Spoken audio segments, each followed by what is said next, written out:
what we're seeing is the market is taking a breather right now. I still believe that the long-term trend is bullish, that it is going to go up, but as traditionally happens during this month, September, October, you have the selling and establishment of profits and taking losses at this time for this current tax year. So you'll see a lot of fund managers, hedge fund managers, and mutual fund managers start to take their profits at this point and either go into other positions or go into the same positions again within a 30-day. So that way they don't have to worry about the wash rule, which is 30 days from the time you do the sale. You can buy again and not have to worry about the tax implications. So we got that going on. Plus, some stocks have been running up, I want to say, the better part of 18 months. So there has to be some sort of, take a break on it and, see where we go further from here. I think that, we have the elections coming up, and so there's going to be this wait and see attitude as that's going along.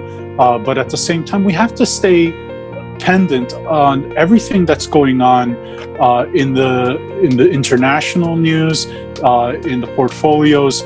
We're looking at domestic news as it stands right now, and making sure that we are in line or in tuned with all the corporate earnings for the end of the year. I can't believe how quickly this year has gone. We will take profits if we're past a certain percentage. We mentioned to our clients a certain price target, and if we surpass that price target, then we're going to go, sell off a portion of it or sell the entire position, and maybe a month later we'll come back in to the same position for tax reasons. But more importantly, is there something fundamentally wrong with the stocks as we see right now? The high flyers have kept moving up. They are dominators in their industry. They are making high percentages. In Tesla's case, and Apple's case, we saw 2 stock splits occurring there, and that's really a psychological thing to get more people into the stock.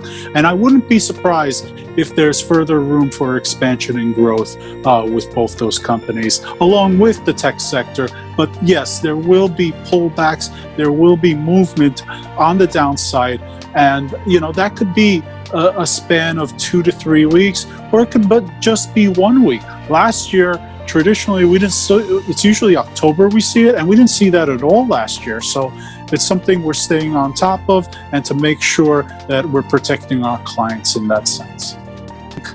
It doesn't have the weight that it had before. I mean, a lot of times the Fed has already pointed and indicated, as you said, that the market, the interest rates are going to leave them in the low point, that their target rate for inflation is about 2.4%, and that they are happy with that target. You also have to take into consideration the pandemic's effect on inflation and the numbers that are coming out. So it is slightly askew. It is not a completely accurate number.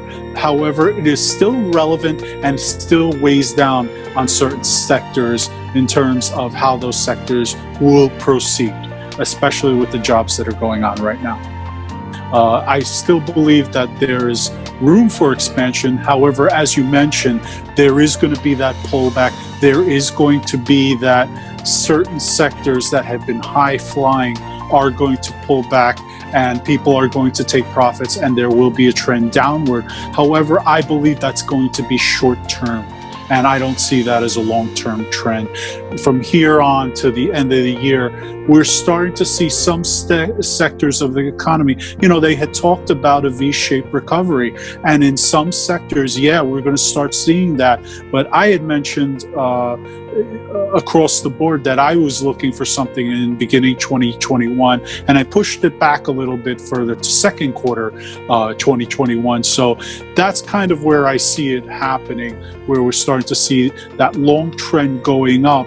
And also with the pullbacks that we see, I see it as a extraordinary opportunity to go and pick up some more holdings at a quality price. You're not picking up at all-time highs. However, in certain cases you are.